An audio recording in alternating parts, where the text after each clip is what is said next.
Hello, and welcome to our brand new podcast. I'm Racheli a passionate hairstylist with a flair for all things fabulous, founder and owner of Tangled the Hair Salon. And I'm Shalya, a skilled nail tech who knows the art of pampering hands and feet like no other, founder and co-owner of Shalicious Nails Pty Limited. Through this podcast, we're excited to share our expertise, insider tips, and stories from the world of beauty. Our goal is not only to inspire and educate, but also to connect with all of you on a personal level. So whether you're a beauty enthusiast or simply curious about the world of hair and nails, join us on this exciting journey of self-care, creativity, and empowerment. This is Beauty Bees in Business. Hello everyone, welcome back. Welcome back everyone. We're so excited because it's our third episode, and basically what we're going to do in this episode is... So I'm sure all of you have been wondering, what is the purpose of Beauty Bees in Business? Why are we speaking all the time? What are we telling you? What is our purpose? So basically what we've spoken about in our last two episodes is it's just giving us an opportunity to kind of introduce ourselves and to actually create a space where you know both of us. But in our future episodes, what we really want to do is, our hope going forwards is to bring stories and inspiration to basically guide you on your journey, whether that is building a business or committing to new things or pushing yourself out of your comfort zone. We want to be a driving force to your success. So basically how we're going to start this episode is I'm going to tell you a very short story.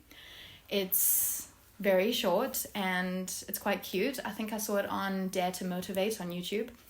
And basically how it goes is there's a king in this village, and he basically sets a huge rock in the middle of a road, and this rock is just sitting here, and people walk past, lots of guards walk past, different people from the village, and they all just walk past and kind of don't really look at it and don't really take much notice of it.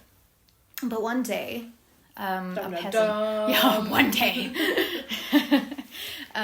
a peasant walked past, and he was holding a few things. He was holding some vegetables, like a sack on his back, and he actually puts it down and starts to try and move this huge rock. And he tries and he pushes and he just tries everything that he can, and eventually he moves it, and underneath the rock is a purse of gold.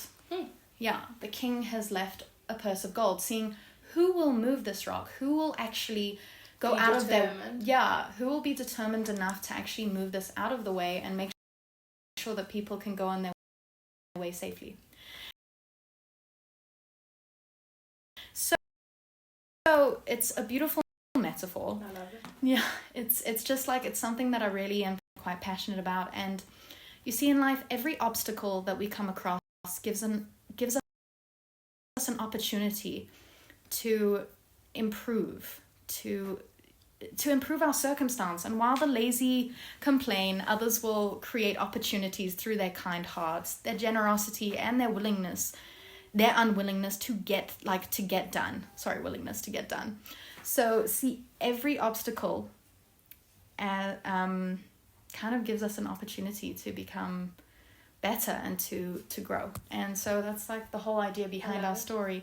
So I mean, there's a quote. It goes, "A problem without a solution is just a complaint." Yes. And the lazy complain. Literally, it's the so lazy true. complain. They cry victim, and if you're Nothing not willing happens. to put in the work, that rock won't move. It's really not going to move. It's going to stay there, and just stay in your way and everyone else's. And so basically the question that we both want to actually think about is, what obstacles have we faced either during our business years or even our younger years? Can be anything really, like during our trauma years, like if there's anything that we went through to actually create an opportunity. What did we do to create an opportunity in that situation? Because many of us will definitely let the rock just sit there, but in hopes that all of us can actually move the rock. Shalya, what have you experienced in your lifetime where you feel like, okay, this obstacle happened and now I'm taking the opportunity to change my circumstance? Okay, that's a brilliant question. I'm sure that question resonates with a lot of people. Definitely. So I'm going to take that whole situation and turn it a bit. So obviously I'm going to reflect it and talk about business. Yes. Obviously when you start a business, you think you're a hero and you take on all these different things and you're like, oh, I want to do this, I want to do that, I want to do this, that, whatever. And it comes to a point where you're at a T-junction, you're like, whoa, like you've bitten off more than you can this chew. rock is heavy. I can't move this rock. And that's where you like start to reflect, and it becomes an obstacle when you start taking on too many things and you land up not doing as well as you could have. So I think something that I've learned, an obstacle I've learned is when you take on too much, you don't succeed as well. When you start looking at what's important and you set boundaries and you kind of see what's important for your vision, you start to realize a priority list, and you start to break things down, and the rock definitely gets lighter, and the gold underneath that purse is kind of your vision. Yes. So if you're able to set boundaries and you're able to see obstacles as actually opportunities, your vision will what's the word? Materialize. There you go. Yeah, like literally become real. So I think in the beginning, taking on too many things can cause chaos.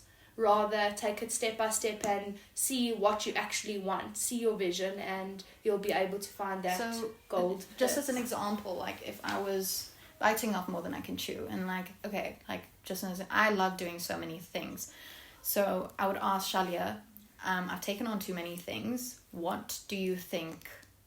How do I create those boundaries better in my life? So let's say I need to pick between two things. What would your advice be? Okay, so my advice would definitely be writing things on paper is my go-to. A to-do list, a priority Everyone writes on list. your papers. A priority list is very important because a goal without a timeline is just a thought. Yes. So see what your vision is. If your vision is to succeed in a specific thing, how long do you have to get to that thing? Who's stopping you from getting to that thing? Is it important enough? Yes. Is it important enough that your time is valuable? If that thing isn't going to contribute to the success of your vision, then it's not worth your time. Okay. So reflect on what your purpose and your goal is. That's amazing. And you'll be able to. And something that really resonates with me, because I would actually have to say something very similar. I always tend to be so inspired and motivated to do certain things, but it's really important to just focus on what actually has to be done. And a beautiful metaphor that my very good friend told me recently, shout out to you, don't know if you know who you are, I'm sure you do, but she told me that we're all holding a bunch of glass balls and plastic balls, and she says, which balls can you drop? The plastic ones. And it's let those go for now. You'll pick them back up later. But the glass ones, they're staying in your hand because they're going to smash. What do I have to do? And I can see Shalya's love that. Oh, I've got goosebumps. What can you allow to just drop to the floor while prioritizing the other things? And yeah, I think that really resonates with me. It's brilliant. So there's our story for the day, guys. We'll be back soon.